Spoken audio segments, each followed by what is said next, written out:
रहमत का खजाना उन्हें मौला ने दिया है, जो हमको मिला है वो मोहम्मद से मिला है, जो हमको मिला है वो मोहम्मद से मिला। रहमत का खजाना उन्हें मौला ने दिया है, जो हमको मिला है वो मुहम्मद से मिला।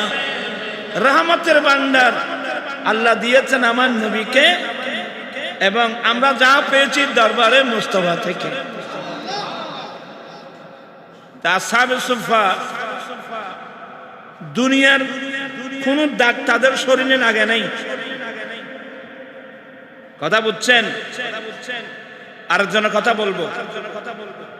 আমার নবীর ইসলামিক ট্রেজারি, ইসলামের ট্রেজারি বাইতুল মাল যাকে বলে, রাষ্ট্রীয় কোষাগার, ইসলামের রাষ্ট্রীয় কোষাগার কার নিয়ন্ত্রণে ছিল?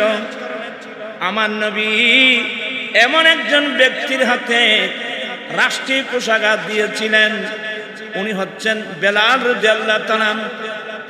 উনি একজন অভাবী মানুষ। বাড়ি কোথায়? বাড়ি হলো আফ্রিকায়, লোহিত সাগরের অপর পারে। বর্তমান যে দেশের নাম ইউটোপিয়া। কালো মানুষ, নেগ্রো মানুষ। এক সময় এমন গরিব উমাইয়া ইবনে খলফের কৃতদাস ছিল।